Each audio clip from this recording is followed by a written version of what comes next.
Bonjour, je me présente Marie-Ève Meilleur, représentante nationale à la PTS pour la région des Laurentides, technicienne en orthèse-prothèse de formation et je suis en direct de notre bureau syndical de Sainte-Agathe-des-Monts.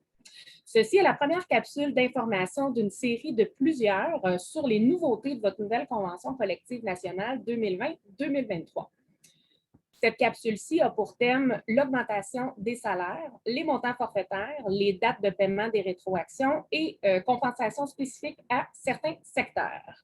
Donc, au niveau des salaires, c'est un 2 d'augmentation statutaire par année pour un effet composé de 6,1 pour la durée de la convention collective. Pour les années 2020 et 2021, le 2 par année de la rétroactivité va être payé au plus tard le 27 avril 2022.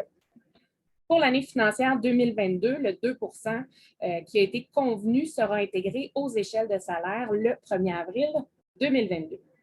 Un ajustement supplémentaire de 1 est octroyé à tous nos membres qui sont aux 9 premiers échelons de leur échelle de salaire afin de favoriser l'accès à la profession au 1er avril 2022.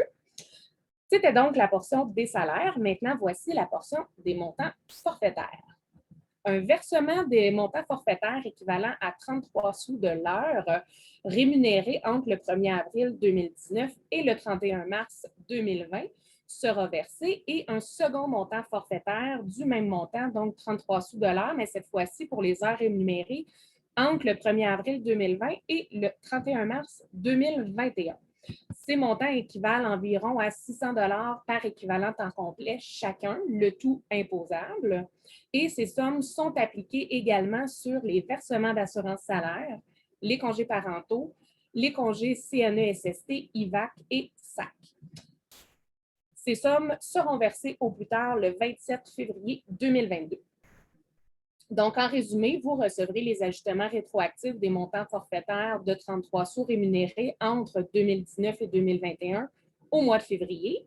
Et vers le 27 avril 2022, vous allez recevoir les ajustements des rétroactions des 2 premières années de la convention collective.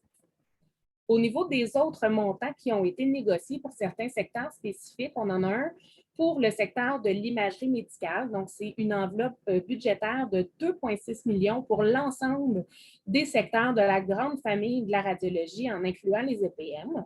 La distribution de ces sommes devra faire l'objet d'une entente entre le CPN3S et votre syndicat, et ce, très rapidement, mais soyez rassurés qu'on va vous consulter pour déterminer notre mandat. Un second montant est un montant pour le titre d'emploi de physiothérapeute, un montant qui est équivalent à 1 000 par équivalent temps complet. Et c'est un montant qui a été obtenu pour la contribution à la relance des chirurgies.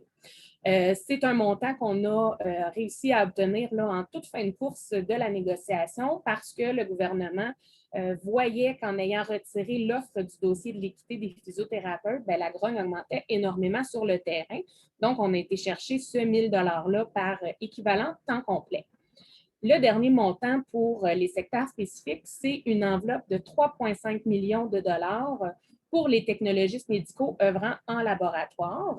Puis, la répartition devra faire l'objet d'une entente également là, entre le CPN3S et votre syndicat. Vous serez également consulté sur ce sujet-là. Je vous remercie d'avoir écouté cette première capsule d'information.